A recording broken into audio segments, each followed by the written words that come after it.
మీకోసం, మన కోసం, మనందరి కోసం, మన సర్పంచ్.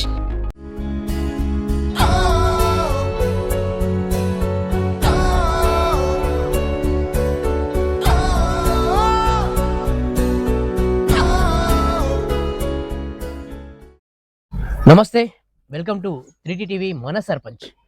తెలంగాణ వ్యాప్తంగా దాదాపు 3 విడతల ఎన్నికలు అయిపోతున్నాయి. మరి ఫస్ట్ సెకండ్ విడత విజేతలుగా నిర్ణయించారు.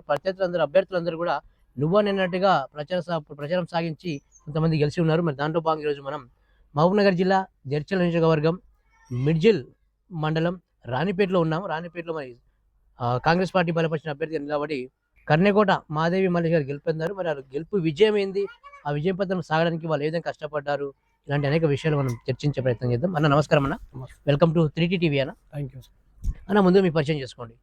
నమస్తే, నా పేరు మల్లేష్, రాణిపేట విలేజ్, కన్నికోట మాదేవి మల్లేష్. అయితే మీరు రాజకీయంలో ఎప్పటి నుంచి ఉన్నారన్న? నాకు కాన్సెప్ట్ ఒకటి ఏముందంటే, చిన్న ఉన్నప్పటి నుంచి ఒక గోల్ ఉండే. ఏముండే? సర్పంచ్ కావాలి, మెయిన్ పెద్దవిల్లు ఎక్కాలని గోల్ ఉండే. అప్పటి నుంచే ఉంది గోల్ ఉంది. అంటే గతంలో కూడా నాకు అవకాశం వచ్చింది, కొన్ని అనివార్య కారణాల వల్ల నేను పోటీ చేయలేకపోయి వేరే వాళ్ళకి మద్దతు చేశాను. అదే ఇప్పుడు గెలిచారు, గెలిచినాం, సాధించారు. మీ కళ నెరవేరుతున్నా. అయితే మన ఊళ్ళో సాధారణంగా ఏమైనా సమస్యలు ఏమున్నాయి సార్? నా ఊళ్ళో సమస్య ఫస్ట్ ఏముందంటే, అండర్ గ్రౌండ్ సమస్య ఉంది. దాన్ని తీసేందుకే 100% నేను కృషి చేస్తా. రెండోది స్కూల్ బిల్డింగ్ లేదు, అంగన్వాడీ వాళ్ళకి బిల్డింగ్ లేదు, అది రెంట్కే ఉంది. మూడోది ఏముందంటే, చిన్న చిన్న సీసీ రోడ్లు అవి ఉన్నాయి. అంటే మన ఎమ్మెల్యే గారు గెలిచినప్పుడే ఫస్ట్ మొదలు కార్యకర్తలకి ఇంపార్టెంట్ ఇచ్చింది. సీసీ రోడ్ ఒక 8 లక్షల సీసీ రోడ్ ఇచ్చింది. ఇప్పుడు నెక్స్ట్ ఏముందంటే, నా టార్గెట్ గోల్ మొత్తం ఊరు అభివృద్ధి చేయాలి. అది ఏ పార్టీ ఉండండి, అన్ని పార్టీలతో సమైక్యం చేసుకొని అందరితో ప్రేమతో జయించి ఊరు డెవలప్ చేసుకోవాలని ఒక కాన్సెప్ట్ ఉంది. అది నాదే మెయిన్. ఎవరైనా చిన్న చిన్న రాజకీయాలు ఏదో అంటే చాలా రాజకీయాలు కూడా ఎదుకోగలుగుతా, నాకు ఏం సమస్య ఏం లేదని అందరు మనసు ఒప్పించి అందరితో కలిసి కలుపుకోవచ్చు ఊరు అభివృద్ధి చేయడానికి నేను ముందు ప్రయారిటీ అది ఇస్తాను. ఓకే, ఇప్పుడు మీరు గెలిచారు కదా. అవును. మీరు గెలవడానికి ముఖ్య కారణం ఏంది? నేను గెలవడానికి కారణం ఏంటంటే, రేషన్ కార్డులు, నాకు voter ID card, income caste, సొంత డబ్బులు పెట్టి నేను చెప్పించిన. అది మాకు మెయిన్. ఇంకోటి, ప్రజల లోపల ఏ చిన్న పని ఉన్నా, ఎవరైనా చనిపోయినా కూడా నా జోబులోకి వెళ్ళి రూపాయి ఇచ్చేసి చాలను ఏదో నాది ఇచ్చి నేను సానుభూతి అవకాశం. అది నాది మెయిన్. ఇప్పుడు చనిపోయినా ఒకటి పేదింటి పిల్లకు ఓ బీరు, మంచం, ఓ చీర, ఇంచుమించు 10,000 వరకు నా చేతన సాయం నేను చేసుకున్నాను. అవన్నీ కలిసి వచ్చాయి. పిల్లవాడు మంచోడు వేయాలని ఉద్దేశంతోనే భారీ మెజార్టీ ఇచ్చాడు. ఈ రోజు నా ధర్మని నేను కోరుకుంటున్నా. నేను అనుకున్న సాధించిన. అయితే ఇంకా ముందర మీరు మీ ఊరి కోసం ఇంకా చేయాల్సిన కార్యక్రమాలు ఏమున్నాయి? నా ఊరు లోపల ఫస్ట్ సమస్య అండర్ గ్రౌండ్ ఒకటి ఉంది, స్కూల్ బిల్డింగ్ ఉంది. మూడోది మహిళా సంఘాలకి బిల్డింగ్ లేదు, అది ఉంది. ఇది మెయిన్ ఇంపార్టెంట్. ఆల్రెడీ మాకు 33 kV సబ్స్టేషన్ కూడా శాంక్షన్ అయింది. కొంచెం జాగా లెక్క అది ఉంది. అది కూడా ఎన్నో మేము సెట్ చేసుకుని జాగా కూడా ఏర్పాటు చేసి సబ్స్టేషన్ కూడా ఓపెన్ చేయాలని మేము అనుకుంటున్నాం. ఇది నేషనల్ హైవేకే ఉంది కదా. అవును. మరి ఇంత ఉన్నా కూడా ఇంకా ఊరు ఎందుకు డెవలప్ కాలేదు? ఎందుకు గత ప్రభుత్వం లోపల సర్పంచ్ ఉండే వాళ్ళు ఏకనీయంగా పరిపాలించారు కాబట్టి సొంత నిర్ణయంతో తీసుకున్నాడు.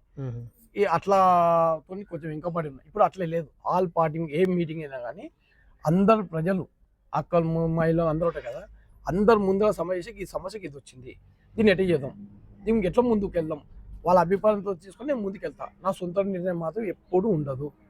ఏ సమస్య రాని అందరితో చర్చించే నేను సొంత నిర్ణయం తీసుకోవాలని. నేను ఎన్ని వార్డు గెలిచినాను? నా 6 వార్డు గెలిచిన. మొత్తం వార్డులేని ఇక్కడ 8 వార్డు. 8లో 6 మీకే వచ్చింది. ఓకే, సర్పంచ్ అంటే ఉప సర్పంచ్గా ఎవరు ఉంటున్నారు మీకు? నాకు ఉప సర్పంచ్గా నా మిత్రుడు, మా తమ్ముడు వాళ్ళకి ఇచ్చేసిన. ఆయన ఎంబడి కోసం కష్టపడ్డాడు, వాళ్ళకే మద్దతు ఇచ్చాం. నాకు కూడా సహకారం ఉంటారని చెప్పి వాళ్ళకి ఇచ్చాను. ఇద్దరు లేడీస్. అయితే ఇప్పుడు మీరు సర్పంచ్గా గెలిచారు, ఎట్లుంది ఫీలింగ్? సర్పంచ్ నాకు అలాంటి ఏం ఫీలింగ్ ఏం లేదు, మామూలు మంచిగా ఉన్నా. నాకు ఏమంటే సమేత ఉంది కదా, గెలిచినాక ఏదో అన్నట్టు అదే ఏం లేదు. సాములు ప్రజలతోనే కలిసిమెలిసి ఉండాలని నాకు కోరిక. మీరు ప్రచారంలో ముఖ్యంగా ఏమి హామీలు ఇచ్చారు? నేను ఏం హామీ ఇచ్చానంటే, నాకు అడిగిరు నాకు ఇల్లు కావాలి, ఉమ్, యాక్చువల్గా ఇల్లు కావాలన్నది. ఇల్లు ఇందిరమ్మ కమిటీ సభ్యుడు నేను నెంబర్ దాంట్లో, అది కూడా అవును. నీకు ఇల్లు ఇప్పిస్తా, అదే ఒక హైలైట్ చేసాం. రెండోది ఒక పింఛన్.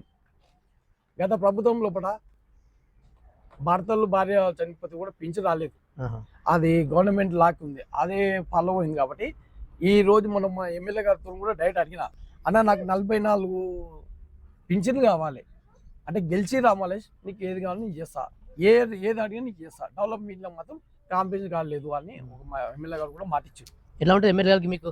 నాకు చాలా మంచిగా ఉంది. సార్ ఫోన్ చెప్తాడా? ఫోన్ చేస్తే ఖచ్చితంగా ఫోన్ అయ్యేది 100%. నాకు గెలిచిన ఎంబడే ఫస్ట్ ఫోన్ మా ఎమ్మెల్యే గారే ఫోన్ చేసి ఆహా, కంగ్రాట్ చేసి, ఆహా. దానికి ఇంకా హ్యాపీ అయిపోయాను. ఇంకా నేను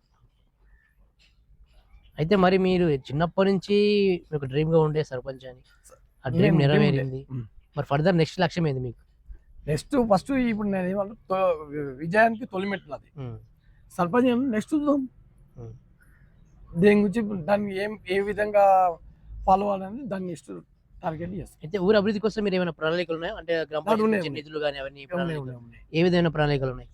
యూత్ మెయిన్ ఫస్ట్, యూత్ ఏది ఉన్నా కానీ యూత్ ద్వారా ముందుకెళ్ళాలి. యూత్ని కాంప్రమైజ్ చేపించి ఉపాధి పక్కన కానీ ఏదైనా ఉంటాయి కదా, అది కంపెనీలు గింపులు వచ్చినా వాళ్ళకి ప్రియారిటీ ఇవ్వాలి ఫస్ట్.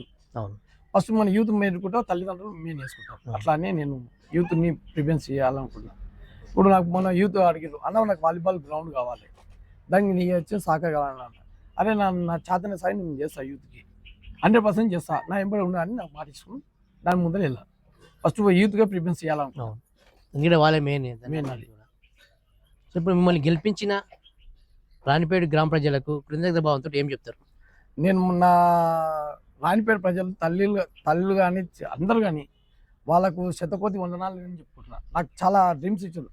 నేను ఏం చేయకున్నా కానీ నా మీద హోప్తో వీడు చేస్తాడు అని నమ్మకంతో కొట్టేసాను కాబట్టి వాళ్ళకి చాలా హ్యాపీ అవుతున్నాను. చూశారు కదా, రాణిపేట సర్పంచ్ తన చిన్ననాటి కళ సర్పంచ్ కావాలని ఉండే ఆ కళ నెరవేరింది. నాకు ఓటేసిన ప్రజలందరికీ కూడా రుణపడి ఉంటాను. నేను ఖచ్చితంగా నేను మన ఊరికి అభివృద్ధి కోసం పాటుపడతానని చెప్తా ఉన్నారు. Yeah.